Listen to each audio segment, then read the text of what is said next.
Hello beautiful, bimeze bite? Mumeze neza, turabasuje cyane tutiyambu mwese aho muherereye hose ku isi. Amahoro y'Imana abane namwe. Hanyuma rero muri kumwe na Intore TV show kuri mikro.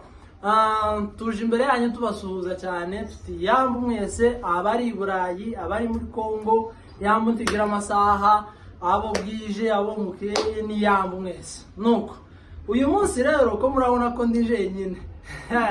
Ariko hari umuntu hano ku ruhande uri kuboneka igice, niba yinjiramo rwose, niba avamo burundu. Nuko uyu munsi ngo nayahe makuru ari hano mu muhanda. Uyu munsi niho tugitangira umwaka, by the way, umwaka musha kuri mwese. Abagize amahirwe yo kuwugeramo, tubifurije umwaka musha muhire, amahoro y'Imana azabane namwe, muzaguke yeme, muzaguke. Icyo mukeneye kuba cyo mugende mubeco, kandi icyo mudakeneye kuba cyo nyine timubeco.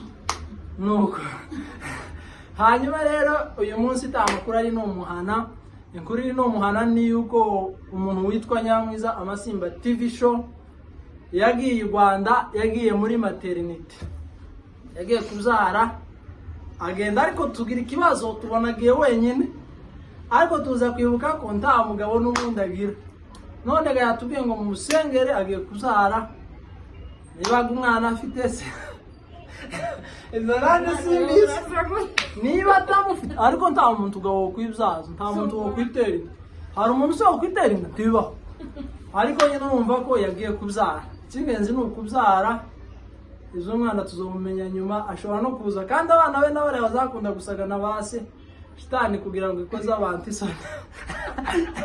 Abana ngabari bazabaza ifoto fotokopi nezise. Ukuvuga ngo hari ukuntu umuntu azabyara umwana ntibase, kandi ari uwiwe pe, amwemera no mu mategeko, afite n'umugore wiwe umwe nyine amwemera, ariko noneho yibesha yagira nka kuriya akamubyara umwana ifoto kandi atarakeneye ko bimenyekana. None ga mwifurize Nyamwiza kuzabyara neza, ntakabagwe, azibaruke neza. Kandi ikindi, abantu mwe mushake za pampasi, ukuvuga umwana udafite se ashobora kuzaba isi, ashobora kuba ari kure, ntahagerere ku gihe abantu bazojane za pampasi baje kureba umwana, n'ibindi nyine nk'ibyo, baje gutanga amakole nyine bumve amaherekezo. Nuko ayo niyo makuru agezweho, ayandi tuzoyabagezaho ubutaha. Hariho n'ayandi numvise ngo hari umuntu ngo ishinya ngo yasenyeye urugo, hari n'ayandi ngo nabonye ejo ku Neza bavuga ngo mwana Patrick ngo bariko baramuhiga ngo bamwaka umugeni, kandi amumaranye igihe, amumaranye iminsi, nashaka bazomumwaka imyaka yose. Sinzi niba ariko bimeze, ariko namenyekana muzayamenya, tuzayababwira, kubera ko turi hano ku bwanyu, turahari kugira ngo mumenye amakuru.